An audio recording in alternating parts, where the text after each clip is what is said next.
Typhoon Mangkhut, miners and families buried by landslide. Rescuers in the Philippines are digging through mud to retrieve bodies buried by a landslide that hit as Typhoon Mangkhut battered the country. At least 32 people in the mining town of Itagan, in Benguet Province, have been confirmed dead. Teams are digging through the rubble with their bare hands, passing blocks of concrete and pieces of wood down a 50-feet line to clear the area. Typhoon Mangkhut is now weakening over southern China. 4 people were killed in the province of Guangdong, 3 by falling trees.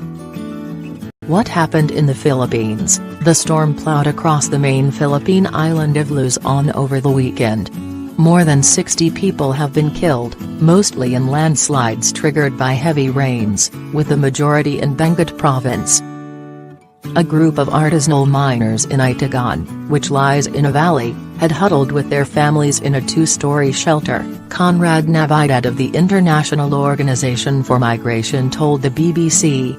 The building was crushed, and 29 people remain missing. It was used as a worship area for the church group of the mine workers and their families, said Mr. Navidad, who was at the scene earlier on Monday. Before the typhoon hit, their pastor invited them to take refuge in that bunkhouse, and then the disaster happened and they were buried by the landslide. They are not hoping for survivors anymore, just for the retrieval of the bodies buried. The Chamber of Mines of the Philippines said mining operators had been told to leave, AFP news agency reports. It said a mine near the shelter had been operating illegally. The Philippine government on Monday said it was deploying security forces to put a stop to illegal small-scale mining in northern provinces, a practice which is credited with increasing the likelihood of landslides in communities like Itagan. The BBC's Howard Johnson, who has been covering the storm, described a trail of destruction along the northern coast of Luzon, with forests ripped to shreds and electricity poles felled.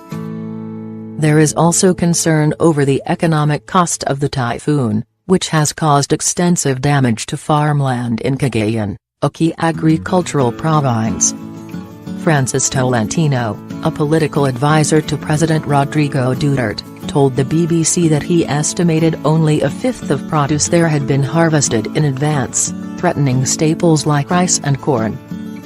Preparation and evacuation procedures have nonetheless improved since Super Typhoon Haiyan in 2013, which killed more than 7,000 people. Warnings were issued, travel was restricted, schools closed, and the army was put on standby in advance. How has China been affected? Typhoon Mangkhut is one of the most powerful storms to hit the region in decades. It made landfall on the Chinese coast near Jiangmen City on Sunday afternoon. It is now weakening as it makes its way across southern China and has been downgraded to a tropical storm. More than 2.5 million people have been evacuated in Guangdong and on Hainan Island. In Hong Kong, which was hit hard over the weekend, videos on social media showed apartments swaying in the wind, scaffolding crashing to the ground and commercial buildings with windows shattered. Transport services were suspended, with flights cancelled, trains stopped, and major roads closed. Officials put the number of injured at more than 200. The city managed to avoid serious casualties but now faces a difficult recovery as thousands remain affected by flooding and travel disruptions. While it avoided a direct hit, winds there reached more than 110 miles per hour and water levels surged by almost 3.5 meters, 12 feet, in places. Authorities had issued their maximum alert, warning residents to stay indoors and away from windows to avoid flying debris. Hurricanes. A guide to the world's deadliest storms. Hurricanes are violent storms that can bring devastation to coastal areas, threatening lives, homes and businesses. Hurricanes develop from thunderstorms, fueled by warm, moist air as they cross subtropical waters. Warm air rises into the storm. Air swirls in to fill the low pressure in the storm, sucking air in and upwards, reinforcing the low pressure. The storm rotates due to the spin of the Earth and energy from the warm ocean increases wind speeds as it builds. When winds reach 119 km per hour, 74 miles per hour, it is known as a hurricane in the Atlantic and Eastern Pacific, or a typhoon in the Western Pacific. Everybody has a plan until they get punched in the face. Well, we're about to get punched in the face. Florida Mayor Bob Buckhorn, ahead of Hurricane Irma, 2017. The central eye of calmer weather is surrounded by a wall of rainstorms. This eye wall has the fastest winds below it and violent currents of air rising through it. A mound of water piles up below the eye, which is unleashed as the storm reaches land. These storm surges can cause more damage from flooding than the winds. Urgent warning about the rapid rise of water on the SWFL coast with the passage of Irma's eye. Move away from the water. Tweet from the National Hurricane Center. The size of hurricanes is mainly measured by the Saffir-Simpson scale. Other scales are used in Asia-Pacific and Australia. Winds 119 to 153 km/h. Some minor flooding, little structural damage.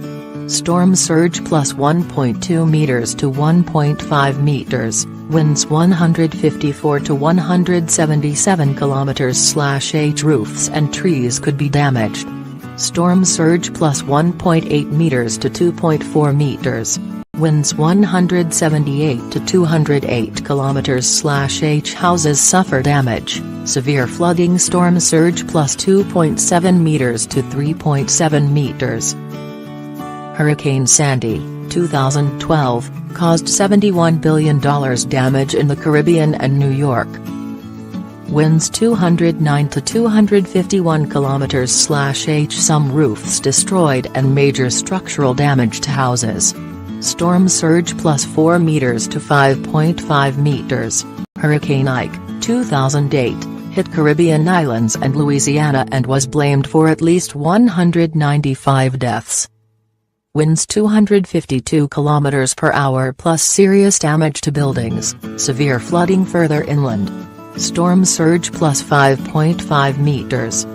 Hurricane Irma, 2017, caused devastation in Caribbean islands, leaving thousands homeless.